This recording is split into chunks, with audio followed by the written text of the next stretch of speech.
Hey guys, welcome to another episode of Table Talk with Sal, and I'm your host with the most, Sal.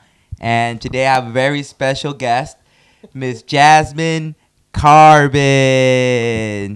Hi guys, hi everyone. Thank you, Sal. No problem. How are you doing today? I'm alright, a little bit sleepy, but otherwise I'm good. How are you? I'm happy, I'm back in London. I feel like I've never left. You guys have made this trip really, it's family, and you guys have made me feel at home. Yeah. As I never felt really out of place, even the first time I've ever came to visit and stuff. When I very first met your mom and stuff, it felt right.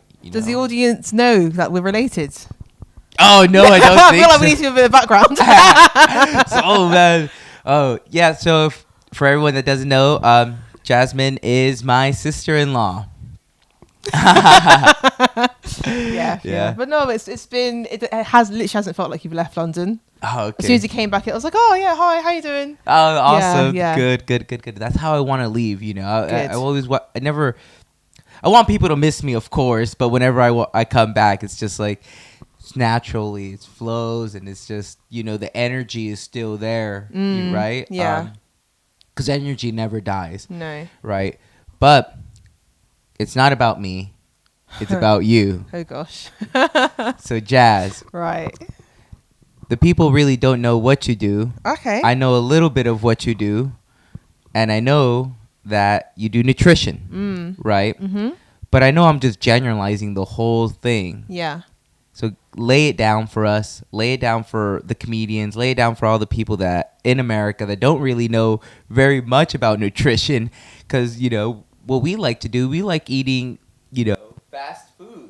That's normal, right? In America. Not all of us, but most of us, right? Yeah. Same in the UK, we like a fast food takeaway, delivery food thing. Yeah, so it's universal. It is universal. I guess it's just like it's easy access to food, and not everyone wants to cook and stuff. Yeah. And from personal experience, I know how easy it is to get lost in fast food and how, it can be healthy, but it's really not healthy. I had a period of time where all I was doing is eating fast food and stuff, and I got really big. I got fat, man. And I started losing weight or whatnot. And I told you that I started intermittent fasting, right? And the first fast I've ever done, the first fast that I did, that I considered, this is when I'm going to start losing weight. This is my first fast. It was a 36-hour fast. Wow. And after that, I broke my fast properly with just yogurt, bone soup, or whatever it's called. Bone marrow and stuff like that. And I felt good. I felt energized. I didn't feel sick. I didn't feel anything. I actually felt more, how would I say? I felt like I was firing a lot better. I had more, better brain how do you pronounce that word? Cognition. There you go. Damn, see, that's why you're the smart one. Any words. But I brought up fasting to you, and then you said you don't believe in it. So what's your... Should we go back to the first question? What I do? Oh, yeah, sorry. We've got lining up the questions at the moment. Sorry. So a bit of background on what I do. So I'm a dietitian, which is slightly different to a nutritionist. So in terms of studies, I had to do 4 years at university, and within that I did a year in a hospital. Kind of broken up into 3 placements, but I did clinical nutrition as well. So it's patients who are really malnourished. They need to be fed through a tube, whether it's for a long period of time or a short period of time. They might be diagnosed with some sort of gut condition or disorder, be it irritable bowel disease, all the way up to Crohn's and celiac disease. So, and nutrition does play an important part with all of that. So as well as, having the right medication, or be it surgery can help remove the issues, you kind of need to change your diet and your lifestyle as well. So that's where the dietitian within a hospital setting kind of comes in. I also did a bit of work with people with kidney disorders, so they might need a transplant. So I'll be there to help them before the transplant and after. people who might need to have their blood cleaned through a machine, that's called dialysis. So I'd help patients through that as well. Trying to think else I did. I did a lot of ward. And I'm the general kind of person, be an elderly person who's had a fall. In hospital, they've had a hip operation, so we need to kind of bring their protein requirements up, the micronutrient requirements up, and then I moved. So that's when I was in Sheffield, so like North England somewhere, and then I came back down to London, which is my hometown. I was like, right, I need to figure out what I'm going to do here. Got a job in community, so that was kind of doing more like home visits and seeing people in care homes, seeing people in GP practices, so a bit more. So they're not as unwell as they were in hospital. Still need a dietitian, so more the kind of work around that was trying to again build their weight up, build their strength up, and what else do I do there? I always forget a few bits, but yeah, so that's kind of that, and then I kind of like progressed up the hierarchy there. Then I thought I want a bit more of something, so what else can I do? That's where carbon nutrition and dietetics comes in. So that's me doing more health promotion, health optimization, so trying to get people before they get ill, before they get to the point where they need to go into hospital, or before they get to the point where they need to be on loads and loads and loads of supplements because they're not getting everything they need from food. So I kind of do it with a bit of a twist and an angle in that. I'm Caribbean, Dominican. So just to show people that, you can eat a traditional Caribbean West Indian diet and still reach your health targets, your health goals, whether it's to lose weight, gain weight, and still eat a healthy diet. Because often Caribbean food is like, oh, it's so unhealthy, it's so greasy, no. And yeah, it can be, but sounds a lot like Mexican food. Yeah, I mean, I think if you look at loads of diets across the world, like, it can be, really high in fat, salt, and sugar, but just everything in moderation. So as long as you have less of it, yeah, you can still be healthy. And so what you're saying, instead of 5 tacos, just eat 3. I mean, so we had tacos yesterday, and I learned that those tacos were like the healthier version of like a traditional taco. Yeah. So if it was one of the tacos that we had recently, then I think having 5 of those actually be like a really balanced meal. Maybe a bit of salad on the side, because like what was mentioned, within that taco was like a sprinkle of green, which probably isn't enough. But yeah, even like the example of a taco, like, is there a way that it can be made healthier? Is there a way that you can have less grease or less oil added into it? Yeah, 110%. I'd say like whenever you're just grilling the meat, you make sure that you burn off that fat into the fire. You're not cooking it back into its greases and its oils, right? Yeah, that's how you could, get that oil out of the way, right? That bad fat. So what you're trying to do with your carbon nutrition is you're trying to be preemptive. You're the preemptive strike before the diabetes, before the obesity, before the bad stuff happens, right? Yeah. So why?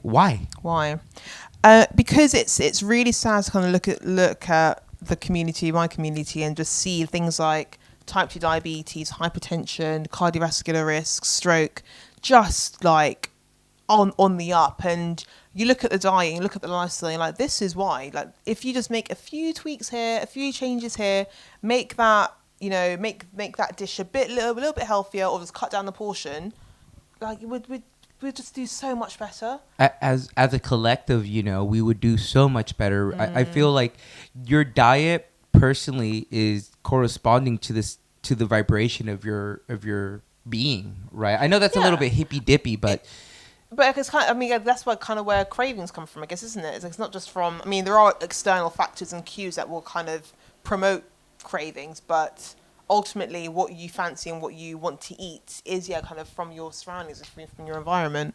Well, I would say that, but I'm associating the food that you consume messing with like your inner soul and your vibration that we move as a human, because we're mental health and mental health, right? And all this because we're eating these bad foods saturated in fat and sugar, and then while you're consuming a McDonald's burger, your brains, your neurons are shooting off, and it's super good. It's like, oh yeah, this is like doing drugs, right? Yeah. And it's even worse whenever you take a sip of the Coca-Cola, right? And then you feel good for a solid like 3 to 5 minutes after your meal's done, and then after that you're just like, you feel shit. You don't feel great. You feel like poop. And you also feel hungry. Exactly. Straight off, because like I just ate a Big Mac. Why am I still hungry? Exactly. So I personally believe that diet has a very big part of your spirituality, right? Because with being a glutton is a sin.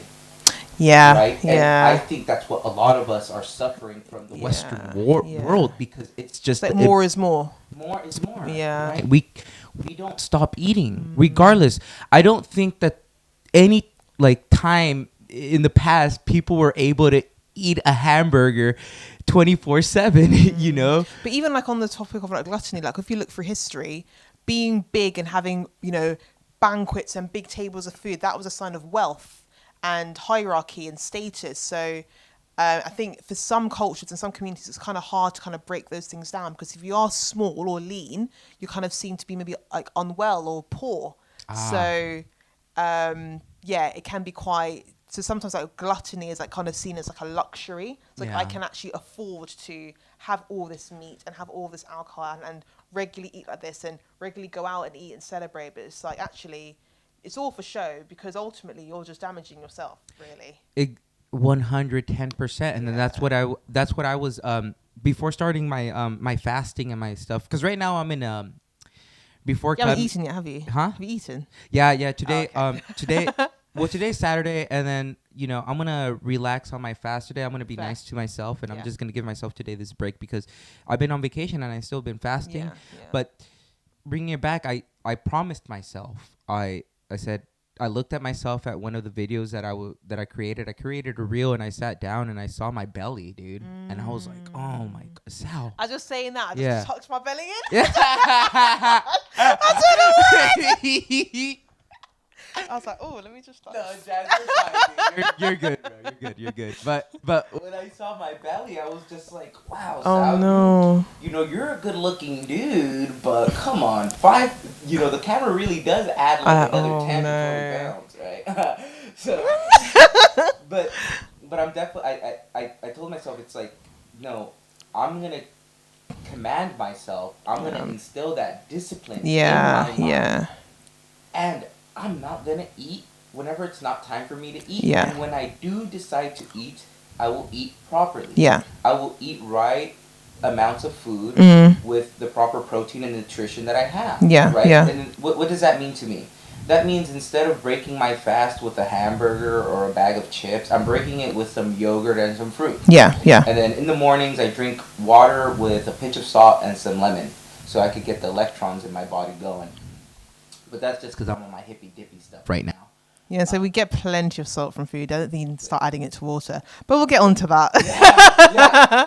But see, that's why me, as how I grew up, I grew up like I still grew up going to the gym. I started going to the gym when I was in middle school with my buddy Isaiah, and I haven't stopped going to the gym. Yeah, I've taken breaks where I haven't gone for like maybe 6 to 7 months. Yeah. But I've always been going, a gym person. Right. But I was never able to really cut down the fat. Right. I knew that I was converting the fat into muscle, but the fat wasn't dropping. Right. I think the best that I got personally was I probably weighed 175 pounds, and I was probably. What's that in kilos? I don't do. I don't know in kilos. What do you say? I'm American.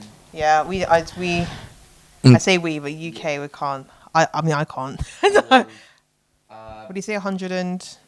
Around 175, 180.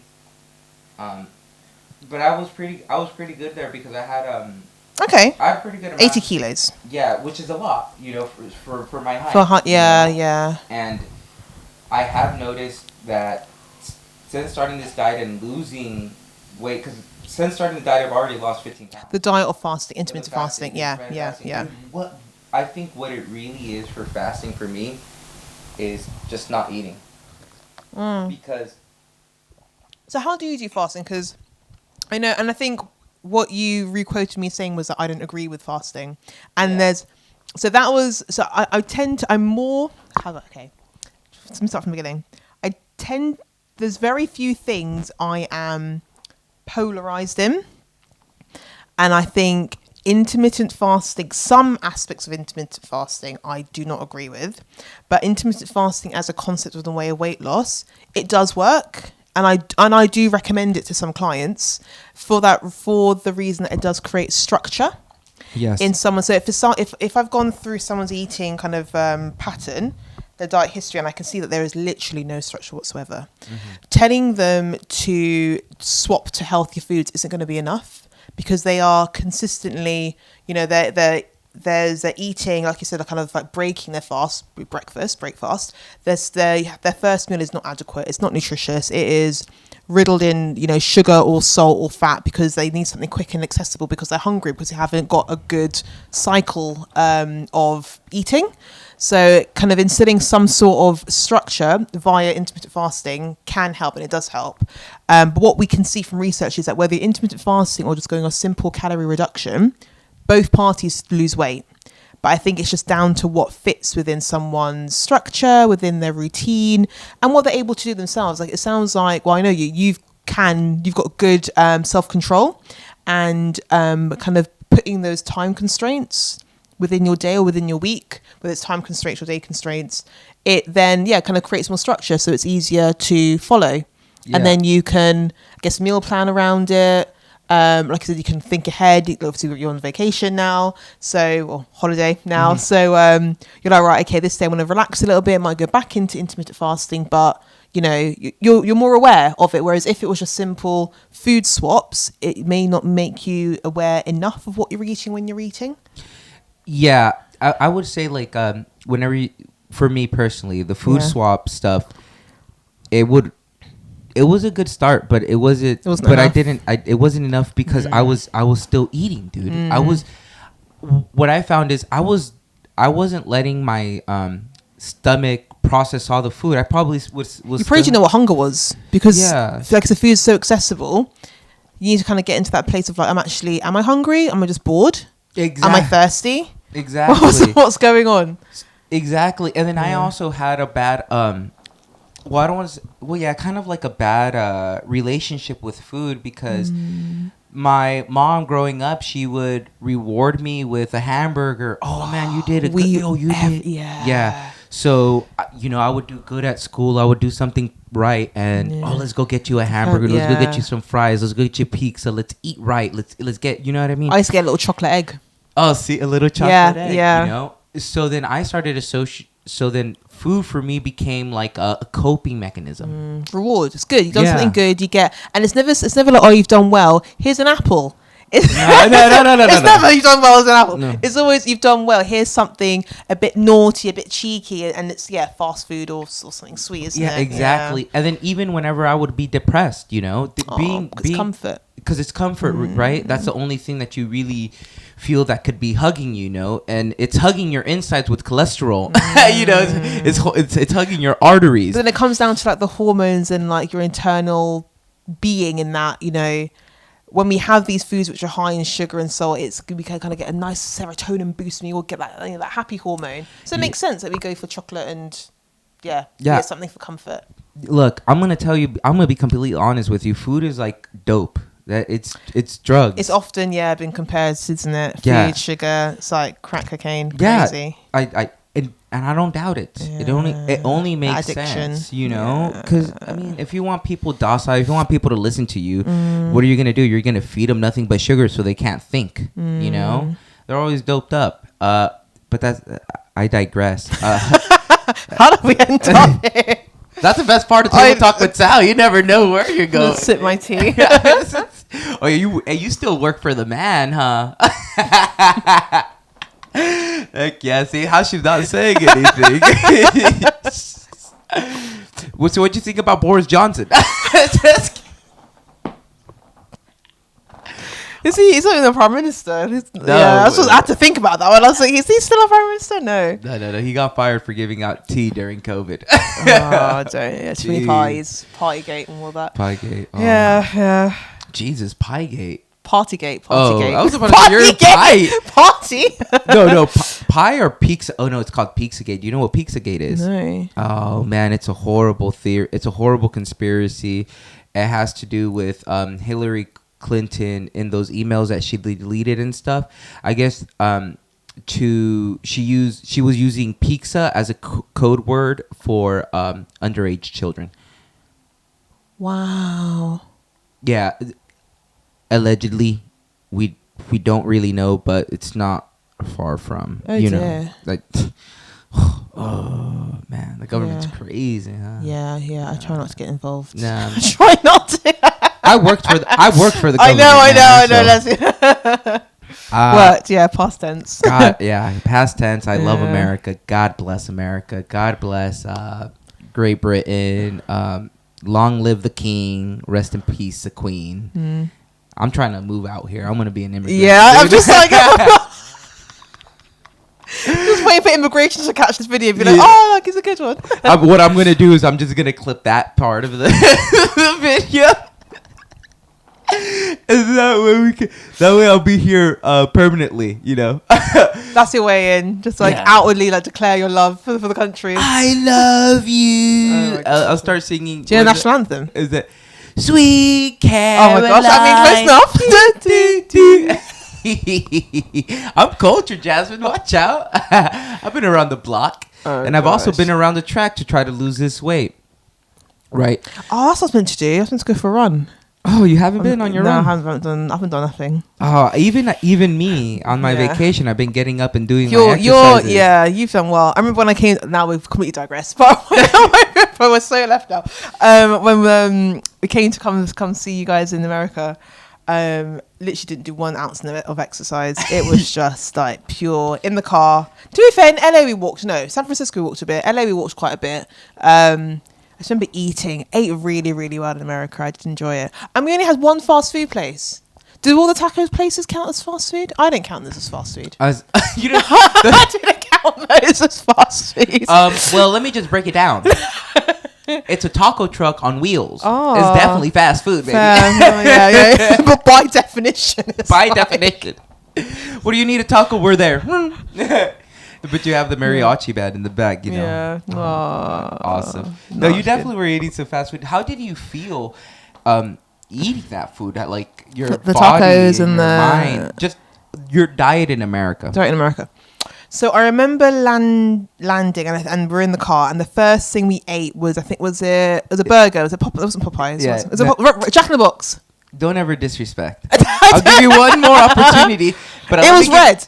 Okay. But it's a #1 staple hamburger spot in California. In-N-Out, bro. Oh, In-N-Out. So yeah. Okay, there you go. It's all right. We forgive you. Yeah, all right. This time. So we had an In-N-Out burger, and I don't know if I was just actually hungry, or if I thought it was the best burger I've ever had in my life. People say it is because it's some of the freshest ingredients. It's fresh. Oh, it's fresh. Oh, that's good. Okay, yeah, fair. Yeah, I enjoyed it. That I enjoyed, and the tacos I felt I really enjoyed. I mean, I felt they were really fresh. The tacos? Oh, yeah, they definitely were. But I think because we had you as like our guide, just kind of taking us out. I mean, I feel like if I went blindly, I would have probably not had good, I would not have had as good food as if I was like blindly walked around, went to a random taco shop. But and then the restaurants we went to, good food. What did we get? We got cheesecake from the Cheesecake Factory. Yeah, we got some cheesecake from that was great. We went to the seafood place in Santa Monica. Oh yeah, that was great. Nice. No, generally I ate very well. Yeah. People were like, the food there is weird, and I was like, no, I was having a great time. Really? I thought you would have got sick. Again, I think because I'm aware, but I can see how easily people can make bad food choices in America, because I remember going up and down those food aisles and seeing like frozen breakfasts and all these other weird things that shouldn't really be in the freezer section. I thought, wow, this is. Oh, do I even have? I might have some pictures from. Well, I hope I didn't delete them. I remember. I'm pretty sure it was like a breakfast, like a TV breakfast dinner. Oh, in a box. Yeah. Oh God, it was probably like it had pancake, sausage. Probably even had a hash brown inside of it. And then the blocks of cheese, like full on, like you're about to build a house. The block of cheese. Yeah. Do I have any record? Oh, I'm trying to look now, guys. If you find them, if you don't, you don't. Yeah. I'll add them into the video later. Perfect. Yeah. But no, we'll carry on. Yeah. Go and keep going. I'm seeing your mum's cooking. Oh, Yum. really? Nice. Yeah, that was great. Wow. Oh, you've had actually like really traditional Mexican Yeah, food, yeah. Most of my listeners are Mexican. What do you think about it? Like, be harsh. The soup. Okay. Wait, don't disrespect it. It's not just a sorry. soup, Okay, let me go back. So, what are we now? 2023. So it must have been 20 before Amber went to America. 2021. 2021. We went to the Mexican restaurant in Houston. Yeah. I feel like I'm shouting. I don't want to be mean. No. No. Don't worry. I actually went to their shop the other day, dude. And I talked to them. The lady that works there, she's actually from the DF. She's actually Mexican. But that's no excuse for the prices that they're charging you. Yeah, but Mexican we don't know. Yeah, you guys don't know. We but don't know how much it's disrespectful. Yeah. But yeah, what were you gonna say? I think we ordered like loads of little bits of everything. I remember one dish. I think it was a really cheesy thingy. Oh, I can't remember the details of it. No, I like enchilada. No enchiladas or something. Again, I'm trying to look for my pictures. Quesadilla? No, these are all things I'm aware, I'm familiar with. But it was something completely different. I think we went there because we wanted something more like authentic Mexican, and I didn't enjoy it. I think it had like an undertone taste I wasn't quite familiar with. But I remember enjoying 80% of it, so that was good. But then it not made me worry. I was like, oh, I'm not. Do you know what it is also? Because my version of Mexican food I now know is now Tex-Mex, which is like Chiquitos. What's the other one? Chiquitos? So you with taquitos? Chiquitos? I don't know. I've never had one. Maybe it's a UK place. Maybe it's a UK restaurant. Chiquito. It's a restaurant. No, it's a chain. Yeah. I don't know if it exists anymore, but yeah. So it's that, and there's another one. But yeah, that's my like understanding of like They call it Mexican food, and then that's actually Tex-Mex. So it's not actually Mexican food. Disrespectful, right? So having Mexican, so going to that restaurant that was Mexican, I was like, oh, this is not what I was expecting. So then, but obviously, I'm very much one to if I'm in a country, I want to try the traditional, authentic food. I mean, I don't know when I'm going to Mexico, so going to your mum's house, I was like, this is the closest to an authentic. You're in Mexico. Yeah, genuinely, it's the closest to authentic, and even probably more authentic than what I would get in actual Mexico. Who knows, depending on where I go. So I was very, very, very, very excited to try mum's cooking, and I was so pleasantly surprised. It was beautiful. I was so happy. Just everything, like the radishes, the bread, the sweet treats, there was like the dessert that she came out with the yam. Is it sweet potato? The sweet potatoes? Yeah. Candied yam or sweet potato. Yeah. Now I'm calling it soup. I know you're going to tell me it's not a soup. Carne en su jugo. That was that was carne en su jugo. That's Guadalajara's national dish. It's one of the national dishes next to tortas ahogadas. You weren't able to try the tortas ahogadas because you're not able to find the wheat or the bread to make them properly because it's only grown in Guadalajara in a special place that makes the bread actually a little bit harder. That way, whenever you submerge it in its juice, it doesn't completely crumble. But that's another dish. Yeah. But you had the carne en su jugo. Yeah. And then, do you remember what was in it? Beans. Frijoles. Cheese sprinkled on the top. We don't put cheese on top of that. Yeah. Oh no. We put so what it is, it's so I would say is there pork in it? No, it's carne, it's beef. Beef. Okay. So what you do is it's beef. Yeah. Beans. Yeah. Then it's I just inhaled it. I just really didn't look at what was in it. This is nice. It was nice because it also had bacon inside of it. Oh, so it was pork. Yeah, bacon. It had a little bit of pork in there. And caramelized onions. Some salsa. Yeah. And chile verde. And then we what were we dipping it? Was it we had bread or tortillas? Homemade tortillas. Yeah. Yeah. This is good stuff, huh? That was great. And I liked the sweet cinnamon tortillas as well. They were like maybe they weren't tortillas, but they were like a flat crisp bread. Bolillo is bread. Boñuelo, I think that's what they're called. I could be wrong, but what practically is just like a tortilla fried and then dipped in sugar. Yeah. Right? I can see. Yes, I see where the unhealthy Mexican food can come from. But that was delicious. Unhealthy. It's like, I'll have one. 5 later. Maybe I should stop. I should stop now. My tummy hurts now. I should probably stop. But no, delicious food. So let's bring it back to carbon nutrition. Right? Yeah. So on your webpage, I was scrolling through it. I saw something where it was kind of an eye-opening thing for me. And I saw that you put a post on, I'll link it here somewhere, where it was, this is what type 1 diabetes looks like, right? And it was mom and her Bob and my wife Amber. And you expect people with diabetes to be obese or bigger or whatever, but then you have these relatively healthy, slim-looking people, but yet they're suffering from diabetes. Is there like a cure for that through dieting, or how can the people with diabetes listening, how can they help their diet and diabetes with their insulin resistance and stuff? Like, help us out. Yeah. I think it's nice that you actually brought that clip up, that post up, because I think when people hear diabetes, they instantly think of, or maybe they don't know that there's actually 3-4 types of diabetes. Wow, I didn't know. Yeah. So we've got type 1, which is what we've kind of mentioned. So people are born with that. That's genetic, tends to be, kind of runs down the family. And people are diagnosed quite young, so at childhood or kind of teenage years, people get diagnosed with that. And with that type of diabetes, the pancreas, which is with the hormone, I'm trying to remember my anatomy now. I think it's just behind your stomach. Someone will correct me if I'm wrong.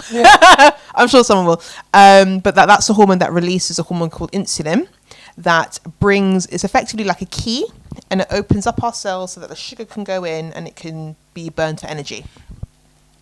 Is that whenever your body is in ketosis? So your body is in ketosis when there's no sugar. Okay. So your body starts breaking down muscle and or fat to create energy, and the byproduct of that is ketones, and that's what we get in your pee. So if someone has diabetes and there's ketones in their pee, that's a very bad sign, because that's essentially telling whoever's doing the blood test is that they are not able to use glucose, sugar for energy. That's our body's favorite form of energy. It's our brain's favorite form of energy. We love this is why we need carbs in our diet. This is why we love it. And for someone with diabetes, if they've got ketones in their blood, it means that the sugar is still in their blood. It's not going into the cells for it to be used for energy. So the body's now breaking down fat and or muscle to use that for energy. And the result of that is, ketones are the byproduct coming out in the pee. Okay. But yeah, so that's type 1. So type 1, it is born, you can't cure it. You're straight onto insulin. There's no tablets. You do have to make some diet changes to make sure that you can manage the disease, because it can be progressive somewhat if it's really poorly controlled. And by poorly controlled, I mean if your blood sugars are consistently high, it can damage your nerves, it can damage your heart, it can damage your eyes, it can lead to amputations, really, if it's not looked after properly. But people can live very long, healthy lives with diabetes, or type 2 diabetes, which is what I'll come on to. And then you've got type 2, which is the one that can be cured in a sense, or people go into remission. That tends to be diet and lifestyle caused. So people who have maybe quite a sedentary life, not really moving around that much, diets which are quite high in carbs, carbohydrates, particularly processed carbohydrates, so sugars, fizzy drinks, sweeties, cakes, pastries, all that good fun stuff. The good stuff. Yeah, if your diet's full of the good stuff, you're on a first ticket straight to type 2 diabetes. Yeah. Most of my people. It's most of a lot of people. I heard in a podcast that I think it's 80% of Americans are pre-diabetic. I don't doubt it. I would say that number might even be closer to 90. Wow, which is scary. It's scary, and that's why I wanted to have you on the podcast, because I want to bring awareness to because it's so avoidable. Yes, and I think because it's a silent thing that builds up over time. It's not one day you wake up into a type of diabetes. It's habits that you've instilled, and it's probably habits that you've picked up from generations. So it's very rarely one person in the family with type 2 diabetes. There's a few people in the family with type 2 diabetes. Yeah, because it's habits and routines and eating habits that you've collectively created and practice. But it is rare. You can go into remission. It is reversible. It is in a sense curable, where you don't have to go on medication, insulin to control your sugars.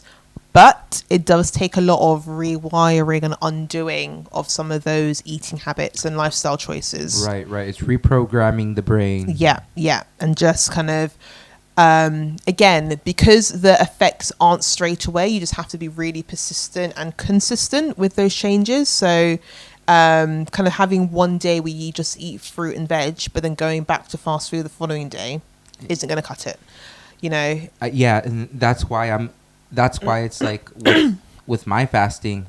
I'm going to bring it back to fasting. I'm in love with fasting. And something like fasting can actually be really helpful for type 2 diabetes. Yeah. Because I'm telling you, because it's teaching me discipline in my food choices, and it's not letting me, because now I'm creating a better bond with food, because normally I would see like a cake or something and be like, oh, that's so good. But whenever I'm hungry and my body's like craving nutrition, I'm just like, no, go eat that apple, go eat that fruit, go eat that, and that's how it's helping me. Good. But then it's like knowing that you've got a day or an occasion where you will enjoy a slice of cake, but you're not going to devour the whole cake.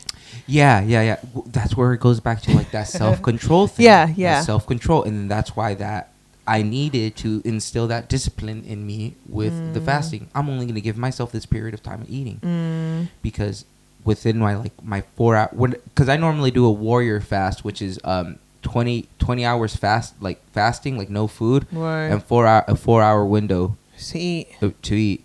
That's what I do, like whenever I'm not on vacation. When I'm on vacation, I'll do like stuff. an 18. Yeah. So like a 16, 18 hour, that's normal. That's doable. Or a 2-5 diet where people will go, they'll be restrictive 5 days of the week and then kind of not go crazy the other 2 days of the week, but it's more relaxed. Yeah.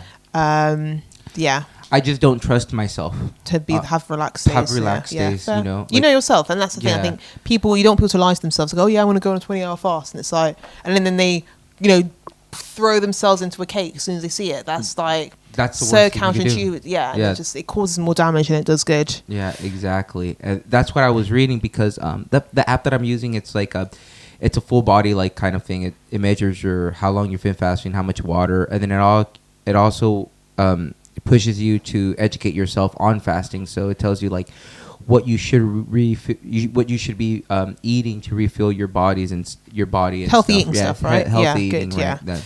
Yeah, because I think that I don't want some apps and what some professions or non-professions do. They kind of like highlight, or they put certain foods on pedestals. It's like, as long as it's a vegetable or a fruit or whole food, minimally processed as much as possible, in season, they're the best foods for you to have, whether it's kale or spinach or strawberries or raspberries. They are good, and we need a variety as well. Food, that's the best. You might have heard eat the rainbow. There is a science to it, because with regard the color of the fruit or vegetable is kind of matches to what certain type and level of antioxidants or vitamin or mineral that's within that food. So you don't want to have a diet that's just like purely of like red things, because you're going to be missing out on certain micronutrients from other foods. So yeah, definitely keep it variety, and it makes the plate look pretty as well. It does. Think of the aesthetic. You want a nice pretty picture to take? Yeah. Put some colour in there. Put some of that red onion on there. There we go. Lovely. I'm cultured, man. Yeah. I'll tell you. Inclusivity. Not just white onion, bit of red onion. Ever since hanging out with the people overseas and stuff, I've definitely become a little bit more cultured and stuff than how I would normally be if I would just I guess it opens your mind as well. You're more exposed to different things, different ways of thinking, different foods. Well, I'll tell you what, I tripped out whenever I first went to Germany, and I was looking at the Europeans eat breakfast. I was like, you're eating a slice of ham, bro? And Oh like yeah, cheese, yeah. what are you doing? You bring out the lumberjack special from Denny's, 3 big old fat hot cakes, 2 big old sausages, 5 eggs, a hash brown. That's a breakfast for Americans, right? That's what they're feeding you in Denny's. Wow. So we internalize that and we think that's normal. That's normal. Right? That's how they're feeding us. That's how they've been programming us. But then you go around the world and you're like, These guys barely even eat anything. Like slight. Yeah, exactly. So whenever they're actually breaking their fast for breakfast, they're not breaking it with a whole huge meal. They're really just enough to expand their stomach, just enough. Yeah. Right? No, bit boost of energy, some healthy carbs, some bit of fat in there, good protein, you're good to go. Yeah. So what's up with type 3 diabetes, man? So you got type 1, you're born with it. Type 2 lifestyle and food, and reversible can go into remission. It's not necessarily type 3, but gestational diabetes. So that's gestational. Gestational. Gestational. So you gestational, gestational. No, gestational. So pregnant women get that. Oh, yeah. I'm not worried. I know what you're like. Actually, you know what? How dare you? How dare you, Jack? I could be pregnant if I want to be. You better start respecting my body. You're like, so gut, and I was like, no, gestational. Yeah, and that's, can happen in women who, during a pregnancy. So similarly, that is only short term, generally, and then it goes just kind of part and parcel of women going through pregnancy. We're just like all sorts of things can happen, and that's just one of them. I guess the body's under a lot of strain. It's growing a human, so the pancreas is just a little bit tired, can't work as well as it should do. So we just kind of get these high blood sugars, so they might be on a bit of medication, and or have to just watch what they eat, but more often than not that kind of subsides and everything goes back to normal once you've had the baby.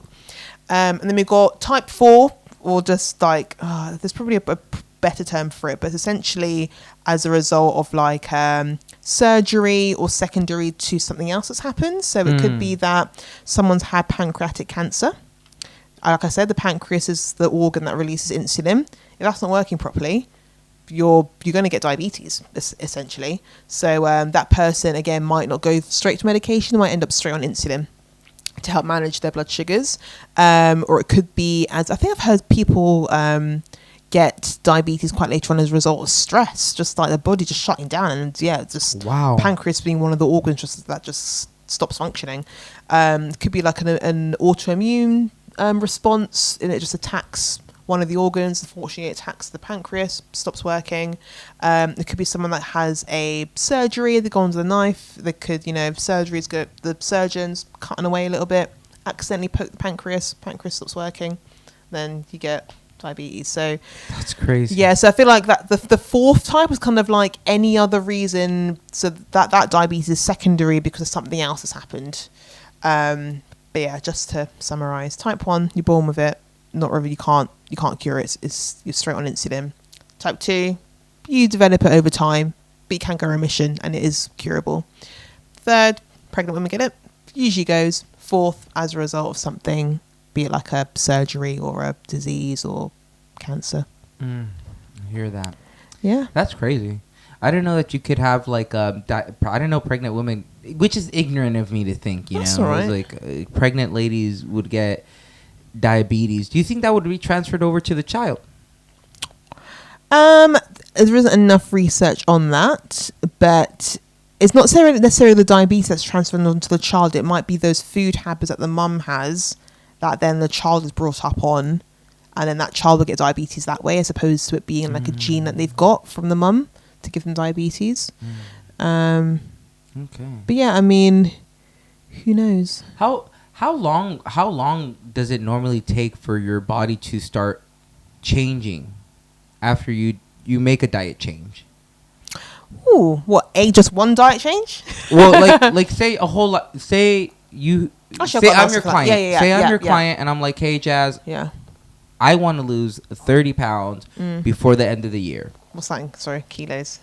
Yeah. 30 pounds in kilos. Yeah. I mean, I can say probably be like 15 or 20. Really?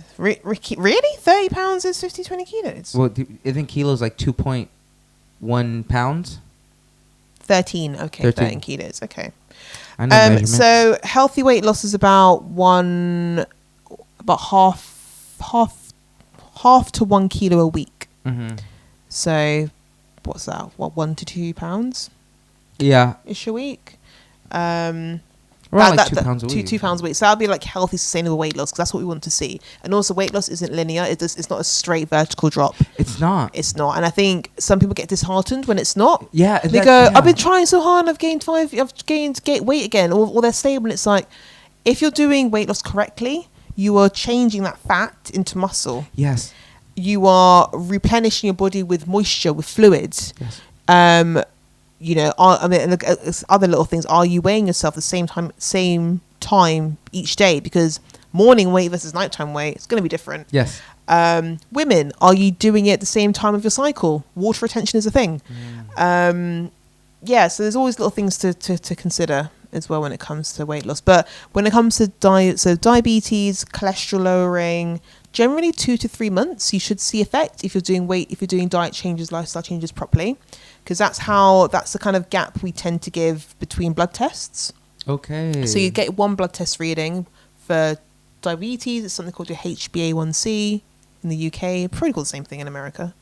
Or HbA1c, or it's probably, so basically you're looking at how much sugar is attached to your red blood cells. Mm-hmm. We all have it, whether we've got diabetes or not, but people with diabetes tend to have more sugar around their red blood cells than those who don't have diabetes. So you'd look at that number, and then the GP, the practice, what do you call GPs in America? Physician? The physician, just your general practitioner. Fair. So they'll say, okay, you need to go make these changes, or you need to go on this medication. They should really say make these diet changes first before medication, because medication has side effects. But we all know that pharmaceutical companies, they're trying to push drugs. Exactly. But that's why I'm trying to push you. Thank you. Food first. Yeah, seriously though. Yeah, no, absolutely. Kind of digressing, we're kind of on a little bit tangent. If you're gonna be put on medication, but then make diet changes, what is the actual point? Exactly. You're mopping up the floor but haven't turned off the tap. Yeah. You need to sort out the cause. The cause of this type of diabetes is the diet changes and lifestyle choices. Fix that, and then we're all good. Right. Yeah. But yeah, so diet. Yeah, so you, for type 2 and type 1 diabetes, you check your HbA1c, see what those numbers are. Go make some lifestyle changes, or help with medication. Come back 3 months, we should see those numbers go down. Same with cholesterol, you would be either given statins or be told to make dietary changes. Come back in 2 to 3 months and see what those numbers are, and high blood pressure as well. So those are kind of like the 3 things that tends to be like a 2 to 3 month wait, and you should see it go down and down and down and down. Okay, yeah. Good, because weight loss will maybe not be that quick though. Yeah.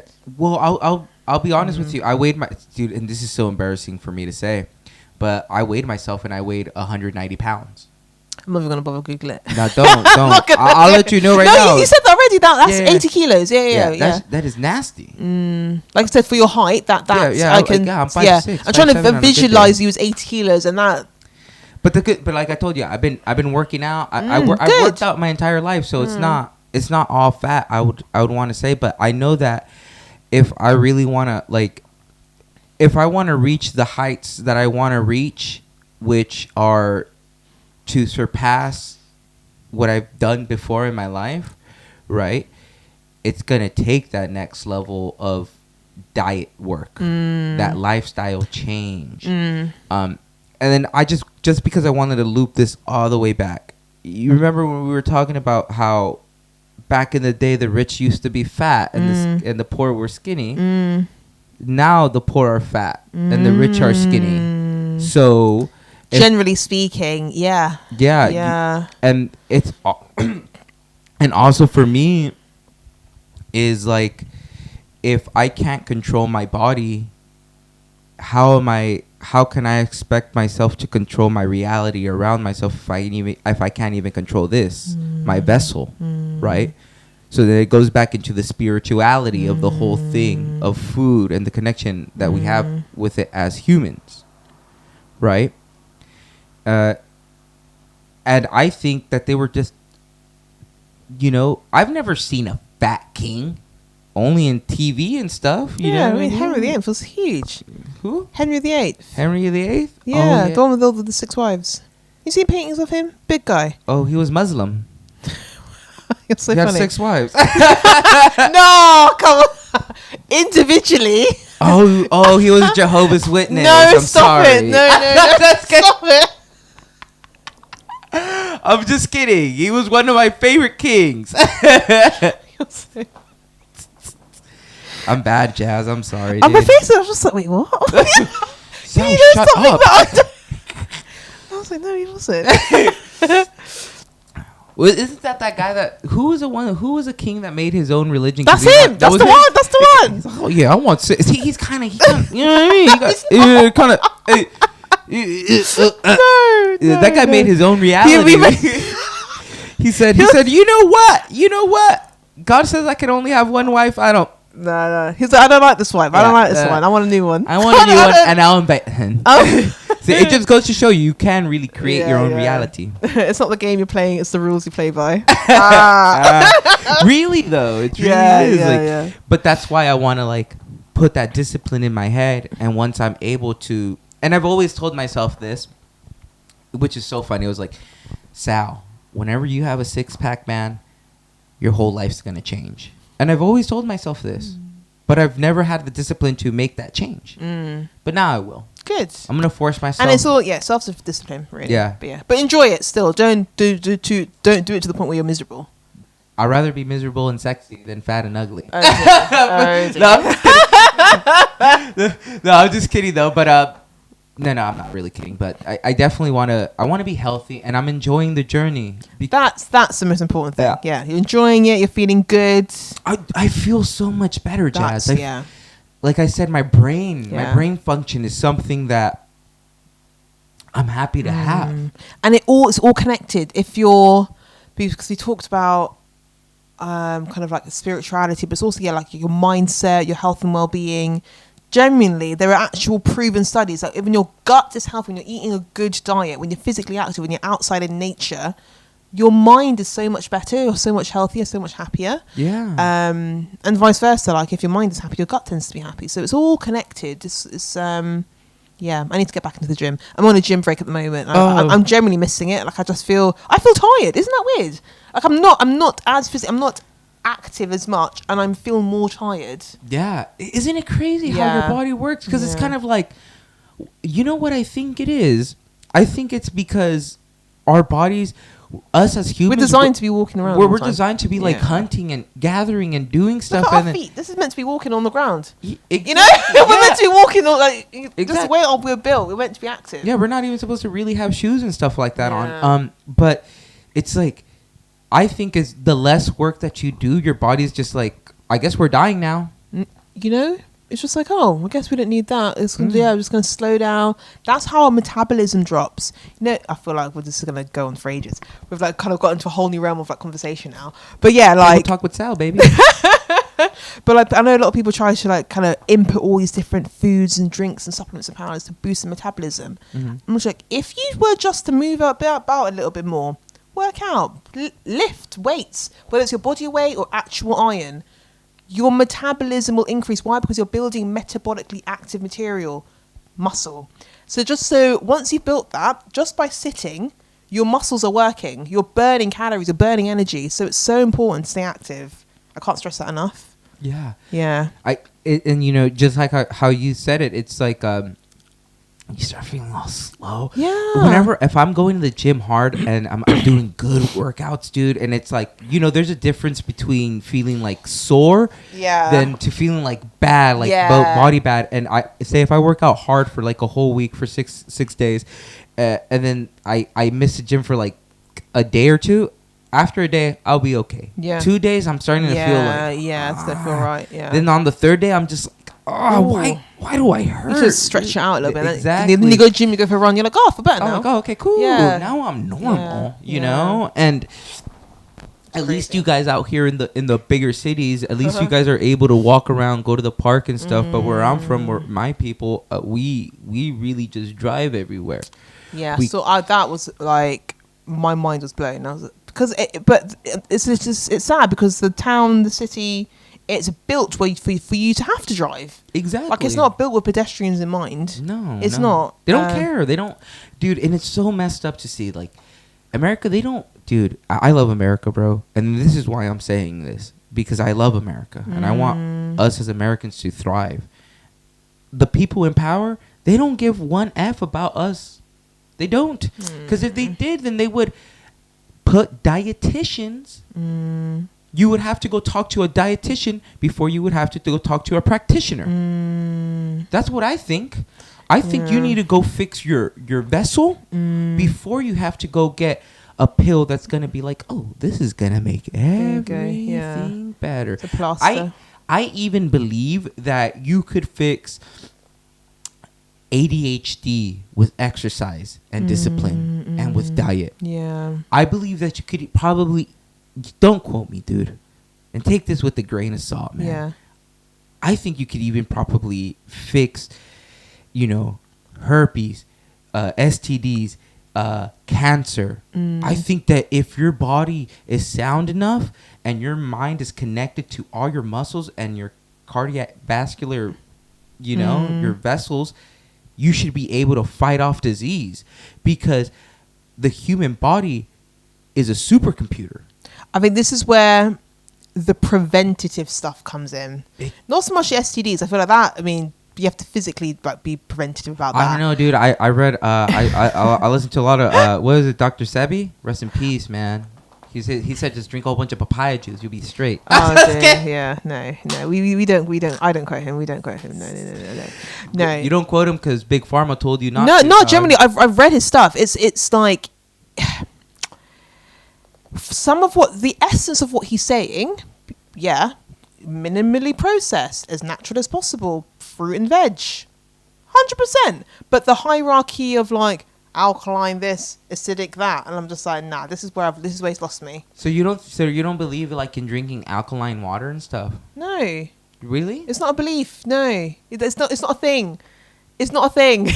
What? So things can't be alkaline? Oh no, things can be alkaline and acidic, but we've got two very important organs in our body. Our liver. Oh, go on then. Liver. Go on. I'm waiting for the second one. And our kidneys that are literally, and our lungs to an extent, filter. They are. God is a great man. Or person. We don't know what their gender is. I like how you said man. No. Thank you for coming over on this side. We got another one, boys. I said that. I was like, ooh. You done messed up now. Can I retract that? Can we edit that out? Yeah. I'll make that part into a reel and I'll send it to the feminists. Carbon nutrition, what? God is a great person. They built humans with literally like filters with it, and the kidneys are so important. He gave us 2. Like it's there to literally filter the blood of all its impurities, all its toxins, anything that's not quite the right pH.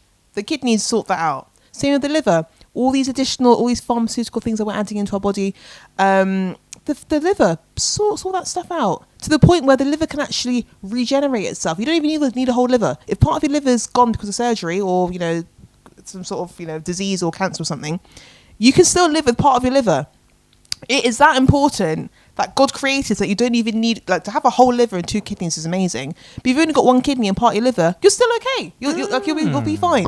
So, like, yeah, this like acidic kind of going. I mean, you can have alkaline foods, but it's not going to cure anything or do anything.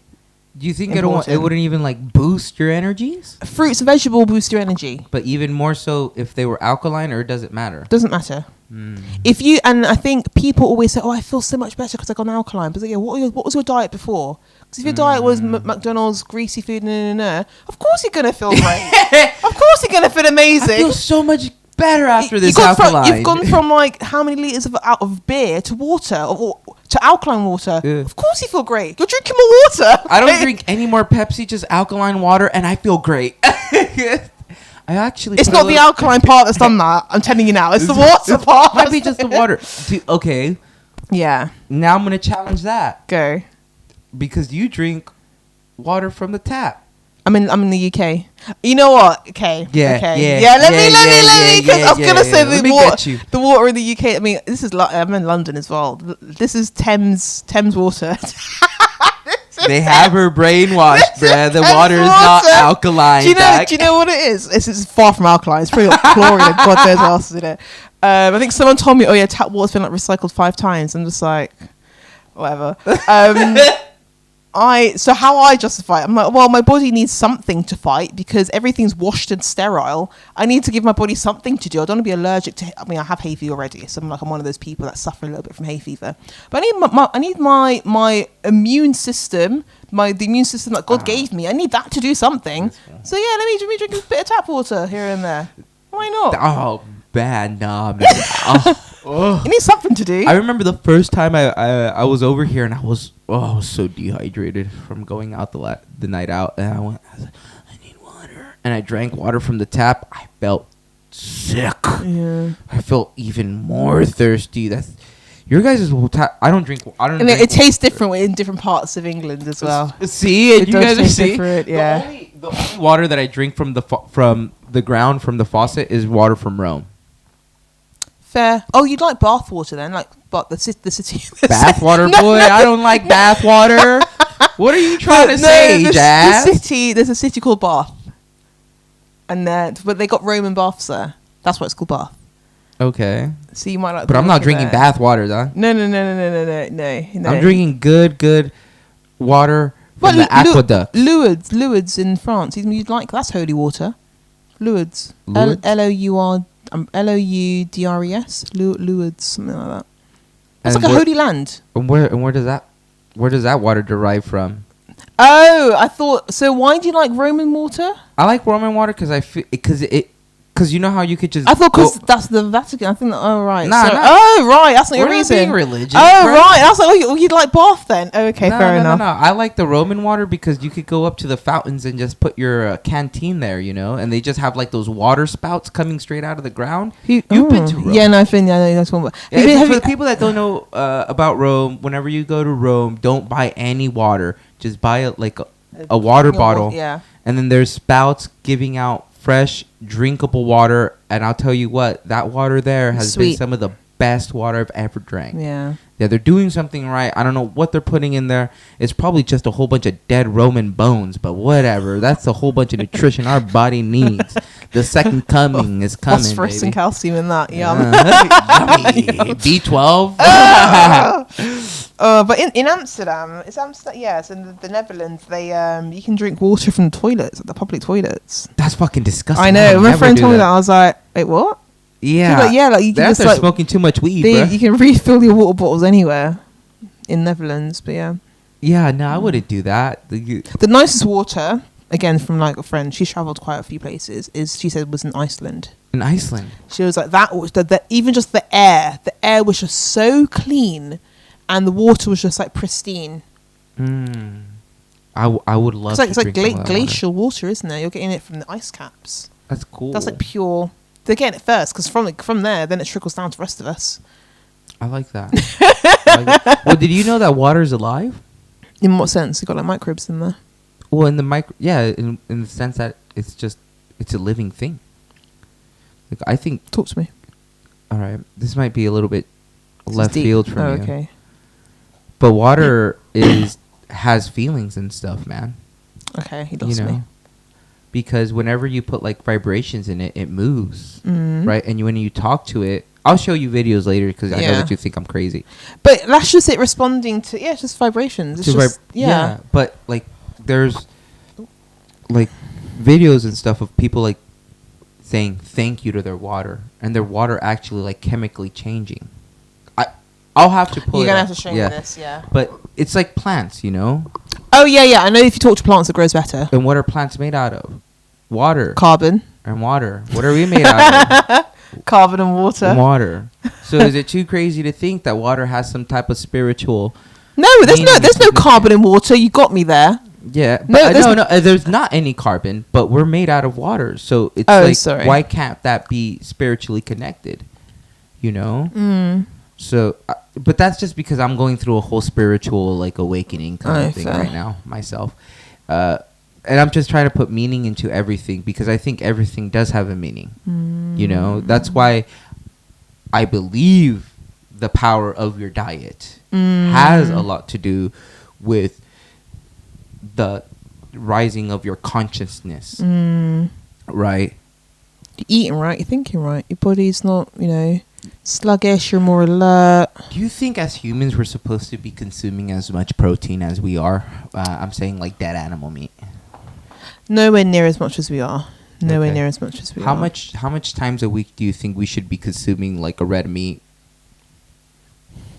So, I mean, it should be like rare, really, like a don't have the meat rare, but like have like an occasion. I mean, even someone might even I could say once a week is too much, but really, yeah, I think it really depends on the person. Because if someone has really high iron requirements or high protein requirements, and they can afford to have, I guess it's the cost of it as well. If they can afford to have meat often, then yeah. But we do know that diets which are high in red meat tend to lead to some cancers, stomach cancers, bowel cancers. So and like poor heart health and things, and gout, type of arthritis. So but that's like anything in excess is not good for you. So if you feel like you're having like red meat every day, that's a lot. That is a lot. Yeah. Well, have you heard of the carnivore diet? You don't agree with it? No. It's excess. I don't agree with veganism to an extent. Really? It's just that's a lot of veg. It's a lot of veg. Too much. No. I don't agree with the veganism which is solely reliant on like meat replacements, and in that I mean like you replace chicken for chicken, like the fake chicken, or you replace like bacon with I don't know what the alternative is. Bacon, literally, and I'm just like you've literally gone from a good piece of it's natural, it actually came from a pig, to lab made, pressed into a mold to make it look, smell and taste like meat, but it's not meat. So what's in it? There you go. I'm like, but the veganism that's very much like on pulses and legumes and all that sort of stuff. That I agree, but you still have to take supplements. So I'm just like, to be fully vegan, the fact that you need to take something artificial on top of it anyway should tell you that humans need a bit of meat. We need a bit of animal product. Yeah. So yeah. I believe that because we have carnivore teeth. We have sharp teeth. But we have a lot of molars. Carnivore teeth? No, the molars are for like nuts and grains. That's what I'm saying. Oh, I see what you mean. Canines. Yeah, for teeth. Yeah, that's for meat. Yeah, if we were supposed to eat meat every day, all our teeth would be sharp, right? Yeah. Yeah, to an extent. Yeah, exactly. It would, and our guts would be different as well. The fact that we've got a small intestine and a large intestine, I believe that the small intestine is there to allow our bodies to break down and digest those foods which are a bit more fibrous vegetables, and they've got a bit more roughage, grains, whole legumes and things like that. So we do our guts, our digestive systems is set up to break down and process kind of like a not plant-based, but a plant-dominant, a whole grain-dominant diet. If it was kind of meant to be just protein-based, I believe our digestive systems would be shorter because you kind of want to break that down quickly, get the energy from it, and then excrete it out as soon as possible. But things like grains and veg and pulses, we can stay on our gut a little bit longer. Okay. That's good to know. Now I'm going to ask you, now I'm going to be selfish. I want to ask you, what, do you know any foods that like boost your testosterone or anything like that? Is there any like special fruits that just that you know of that boost testosterone? Not off the top of my head, but the first that comes to mind is food. I'm thinking about male fertility now, only because like that's only a kind of link I can think about. But things which are high in zinc and selenium and magnesium tend to be good for. What was the second word that you said? Zinc, selenium. Please. Selenium. Selenium. SEL. SELINIUM. Selenium. So those micronutrients, or those minerals, tend to be quite high in shellfish and nuts. Shellfish and nuts, boys. So oysters. Sorry. Oysters, lobster, shrimp, nuts, Brazil nuts, walnuts, almonds, pecans, pistachio. Yeah. Heck yeah, boys, we're gonna get strong. That's what my go-to would be. And then now that I asked for the men, what about some stuff for the women? What's good for the ladies out there? What's gonna help with their skincare? What's gonna help with their flowiness, or whatever women like? I'm not a woman. I guess it's just kind of eating around, just being aware of their cycle as well. Okay. Because I know, well, for a lot of women who do have cycles, we kind of get those kind of cravings during just as we're approaching kind of ovulation or like the menstrual bleed. And we tend to kind of really crave things like chocolate, something that's really high in sugar and fat, and they taste good and it's comforting. But to be fair, like, at that moment in time, our body's getting geared up and ready for like an egg to like implant into our little wombs. So it makes sense that our requirements are a lot higher because we're actually burning more during those times. So those cravings that we get make sense. So don't ignore those cravings during your menstrual cycle. Just make sure that what you do opt for is something a bit more healthier. So it could be things like nuts, or like a small piece of dark chocolate, something like some nice like Greek yogurt, or some berries, or if it has to be chips or something, it's like a smaller portion. So those would be my things. And also trying to focus around all bran and kind of like high fibrous foods, because we know in terms of glycemic control, that's much better, and it's better controlled when we have kind of whole foods and things which are brown, like brown rice, brown pasta, things which are less processed. For women who might suffer from PCOS, so polycystic ovaries, again, like trying to go for more whole foods, not having too many fruits, because that can boost our sugar intake too much. So limit yourself to like 2 portions of fruit, but veggies, you're unlimited. Okay, so veggies are unlimited. Unless you've got gut problems, that's a whole different... Yeah. There's always that little caveat. So like, this is the general public can do this, but obviously... I think take everything I say with a pinch of salt. Not a pinch of salt, but base what... Like, if you've got your own dietitian, nutritionist, then you obviously follow them. But this is just like generally speaking. Yeah. That's what I would advise. Yeah. Follow them until they start telling you to start taking pills, and can them and find someone else. Yeah, exactly. Yeah, and I think monitor your symptoms as well and how you're feeling. If someone leads with take this shake or take this powder or this pill, and if they guarantee results, big red siren. That's a big red flag. No one can guarantee what's going to happen. You can't. Yeah. It's everything's, it's all, it could help, it should help, but obviously you want to kind of bend and flex things to fit in with someone's kind of pattern and lifestyle. Yeah. Okay. That's some good information, Ja. That's all right. Heck yeah. So, what's next for Carbon Nutrition? What's next for Carbon Nutrition? Get a few workshops up and running. So that'd be great. So kind of like teaching people like the essence of like meal planning and just the meal planning for themselves. Got a few workshops in doing collaboration with the gym.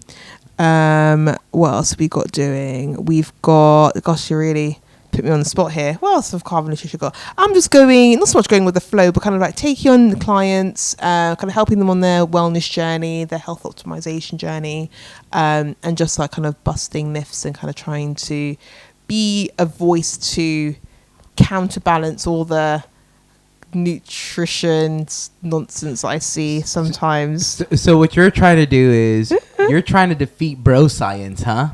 Is that what you're trying to do? I'm not trying to defeat. I'm just trying to put another voice in the circle, because it can turn into a bit of an echo chamber a little bit. So I'm just like, by the way, there's a different school of thinking. So throw another option out there. You can do something else. And if you're doing this, it's not working, there are other things you could try and do. There's other options before you take that pill that's gonna make you feel like you're burning up inside. Right? Yeah, 1,000%, definitely. I can't believe people take those those thermogenic pills. They get all hot and nasty, man. Like and it's mostly just caffeine. At the end of the day, you really read the pill and stuff. What are some things that just the average Joe Schmo listening at home, just like me, could do to watch our weight? Like whenever we're going to go buy something at the grocery store, is there something that we should be looking in at the little square box, like in the nutrition is? Yeah. Like, is there like some red flags that we shouldn't get? I think, it's hard because there's just so much. This could be a whole separate podcast in itself, to be fair. Just a quick one. But a quick one, I think when it comes to the food labels, if it's got a label on it, that itself should be a treat. You want to try to go for the most unprocessed foods as much as possible. So, and those foods don't tend to have a label. So it's going to be your fresh produce, so like your fruits, your veg, your fish, your meat. Trying to kind of have a diet which is predominantly those, and then foods which come in boxes and comes in wrapping. If it does, then it's looking at when you are comparing that. Let's say you've got one cheese. No, okay, maybe cheese is a bad example. One Oatmeal. Oh, but oatmeal that's just oats, isn't it? That should just be 100% oats. But something. No, but no. We're talking about Americans right now. We have cinnamon oats. We got blackberry oats. Oh, I see. So right. Yeah. Okay. We'll take oatmeal then, for example. So when you've got the flavored ones, my advice would be don't go for the flavored ones. Go for the 100% oats. But if you do want to go for the flavored ones, and you're comparing, you want to look at the sugar you want to look at the added sugar per 100 grams, because then you're seeing, because oats in itself is carbohydrates, so that is sugar. So you want to ignore that because that's good sugar. We like that sugar. But the added sugar, the white stuff, or the brown stuff, we want to make sure that that's as low as possible. So when you're comparing food labels, looking at the added sugar and go for one that's got less. I say per 100 grams, so that's how you make it comparable, because the portions might be different. One might say 30 grams is a portion. Another one might say 50 grams is a portion. To make it comparable, you look at it per 100 grams. Also, maybe the salt, kind of be aware and be mindful of that. We're only meant to be having 6 grams a day. 6 grams is 1 teaspoon. Wow. That's for an adult. That's your limit. Of salt a day? Literally. Wow. I know. So, and when I tell you everything, even things you wouldn't think have salt in it, everything pretty much has salt in it. So, if you are buying something with a label, try and go for the one that's got no added salt or reduced salt. That's going to be a better option. Okay. What about how many whenever you're buying like these this frozen produce or these frozen vegetables or whatever you're buying, in the ingredients list, how many like ingredients would you say like cut it off? Like after the 100th ingredient, like you're at like 101, you're like, you know what, I'm not gonna eat this. So. Again, oh dear, I didn't look at the food. I wish I looked at the food labels when I was in America, but I imagine I would have been in absolute awe. But essentially, if you can't pronounce the words, or they're not familiar to you, or you don't have those ingredients in your kitchen, then why? That's very, very overly processed. That's ultra processed food, and that's not good for our bodies. So you want to make sure that the ingredients list it consists of food that you are aware of, that you can actually buy individually if you needed to. So if it's full of, can you buy glucose fructose syrup in America? I wouldn't be surprised. I don't know, dude. The reason why I bring that up is because I was watching TikTok. And it was comparing an actual brand of whatever it was, and then like the generic brand, and they put them side by side, and the it was essentially the same thing, but the ingredients list was crazy. The other one, like the real one, you would say only had like 4 or 5 ingredients, but the Walmart brand or whatever had around like 50 or 60. And it's all preservatives and flavorings. Exactly. Yeah. And, most of these preservatives and flavorings, you guys don't even have them out here in the UK. Because they're not legal. Exactly. Though that's what I'm saying. Yeah, because like I bought a bag of crisp yesterday, and it was Doritos. I like that it's the crisps. Yeah. Thank you. Respect. I'm cultured, Thank you. Cultured. And I was just surprised. It wasn't that many like stuff that I would like normally see like on a Cool Ranch packet of Doritos, or even the Mountain Dew here is completely different. Like really, yeah. And I won't be lazy on this podcast, and I'll add the like labels and stuff, just the American ones. And to me, it's actually scary because how are we as Americans letting the government feed us this BS while you guys in the UK, you guys are getting fed a lot better than what we are? And it's like another red flag for me is salmonella, man.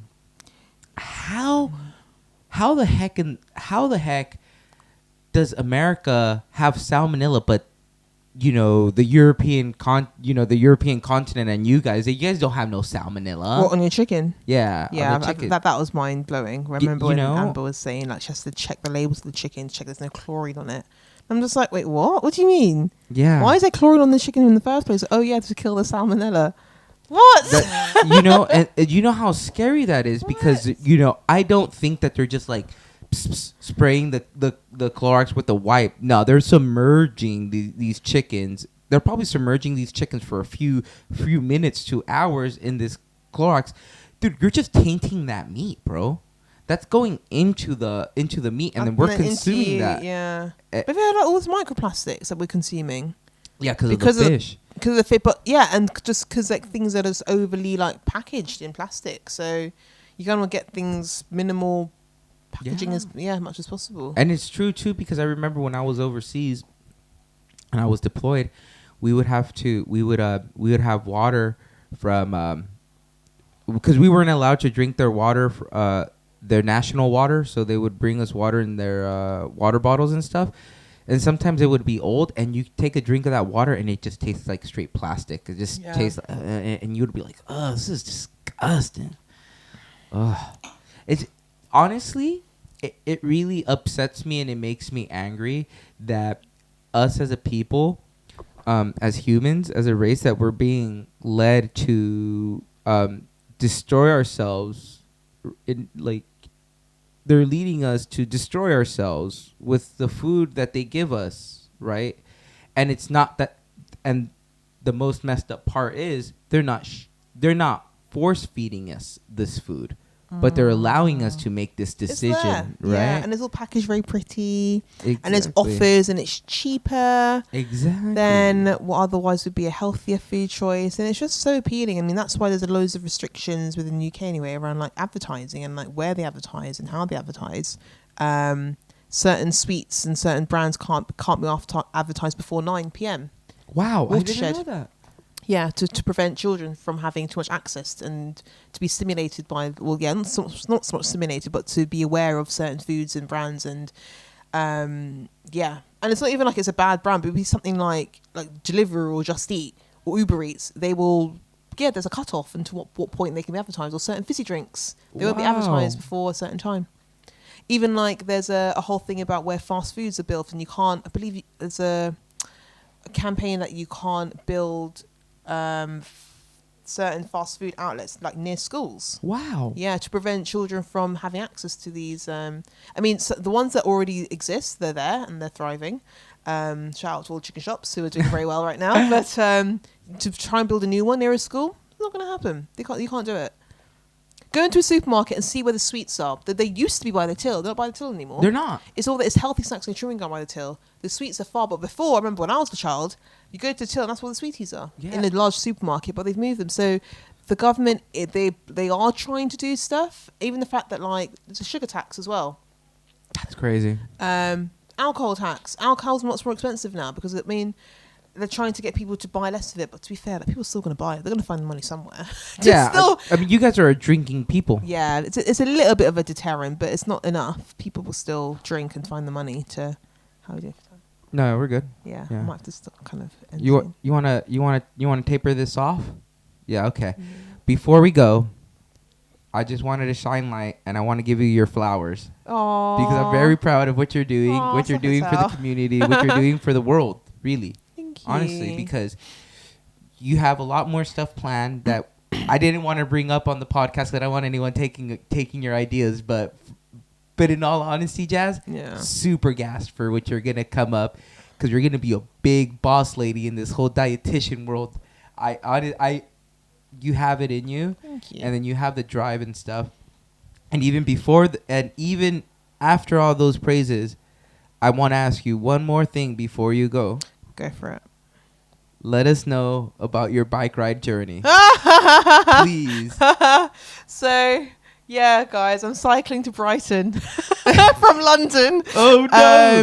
Let the people at home, let them know the where, how did it even come about? Yeah, so I was just chatting to a friend of mine, work colleague friend of mine, and yeah, she was just like, oh yeah, her and her, I think her partner and some few other people are cycling. And I was like, oh, that's something I've always wanted to do. She was like, oh, just come with us. And I was like, wait, really? She was like, yeah. And I thought, you know what, Jazz? Yeah, of course you're going to do it. I love that. Yeah, I signed up, and then I roped in friends from work and my cousin. I sent it to my friend group chat, and I said, I know they're going to say no. So I was like, let me just ask them anyway. And they said no. And I was like, all right, but I tried. And when I tell you, like, I can ride a bike, but I'm not a cyclist by any means whatsoever. I signed up, and I didn't even have a bike. I had to go buy a bike. I'm now doing my cycling regime. I think so. The length of it, London to Brighton, I think it's 55 miles. It's not kilometers. I now have to Google this one because I'm very bad with my units. We use miles. Use miles. Okay, Let me just double check that is the right thing then, because it's quite a distance. Averages about 5 hours. Oh. The longest cycle I've done for my training has been 2. Oh, you gotta bump that up, girl. Yeah, I need to really kind of bring level. And it's the 10th of September, doing my cycle. I'm actually doing it for charity. So I'm doing it for a charity called Mind, which is a mental health awareness charity. Why did I pick Mind? I actually thought about I wanted to do like maybe sickle cell or endometriosis, or even like diabetes.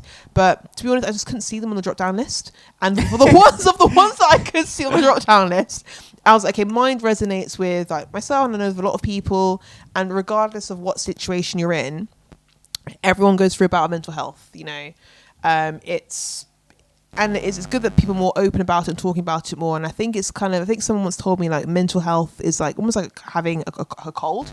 Everyone's going to get a cold. Everyone's going to go through a bout of anxiety, depression, or it could be something more serious, more long term, but everyone's going to go through it. But it's making sure you've got the support there to help you through it. And I know with like lockdown, it's just been immense, and it's telling me 7 hours now. Goodness gracious! Oh, it's 80 miles. Apologies, guys. It's an 80-mile cycle. 80 miles. Like is that right? That can't be right. Look, it's telling me 7 hours. Had 7 hours to cycle. That's a 7-hour cycle. Oh, you guys are going straight to the coast. We're going to the coast. We're going from London to the coast, and and then I was like, how am I getting back? That's what I was about to ask you. I've got a coach. I'm getting a coach back. Oh, yeah. But I'm looking forward to it. It's going to be interesting. And it's going to be leisurely as possible. One of my friends, bless her, has got me like a little like bag to attach to the back of it. So she's going to put sweeties in there for me. Amber's got me some like light up lamp things to attach to the wheel. So if I lose my cousin, she can find me. No, it's going to be fun. I'm looking forward to it. Nice. Yeah. Nice. Awesome. And it's a good hobby. I'm now cycling. I commute to work now. I'm practicing. I'm cycling. Okay. Yeah. I like that. You know what I really want to see? I want to see your journey on TikToks. I'm going to try. On Instagram. Yeah, 100%. I definitely want to see like maybe the POV action of you going. We're at mile 3. But apparently there's a 4 mile uphill right at the end. The last 4 miles is vertical up. Jazz. Yeah. Are you ready for that? I'm not. Of course I'm not. Look at me. It'll be fine. It'll be a story. Yeah, it will be. It would be awesome. But dude, I'll link all your stuff. That way we can help you out and stuff. Awesome. Thank you so much, Jazz. That's Thank you for all right. jumping on Table Talk with Sal and giving us awesome information for our diets and our brains and whatnot. It was awesome talk. It was fun. Hopefully we have a part 2 sometime within the next year or 2. Yeah. Well, okay? yeah. Whether it's face to face, we'll do it like, the internet's great now. So Nah, I don't do that. No, face to face. I do face to face because it's the vibe, Yeah, it's the true, energies, true, true, That way you can get the good cohesion and there's no lag. It'd be like, can you hear me? Can you hear me? Is my mic on? Is my mic on? It feels like. Yeah, I can hear you. What are you doing? There's a little delay. All right, guys, that was Table Talk with Sal, and this is Jasmin Carbon, baby, Carbon Nutrition. Check her out, dude. Oh, that's funny.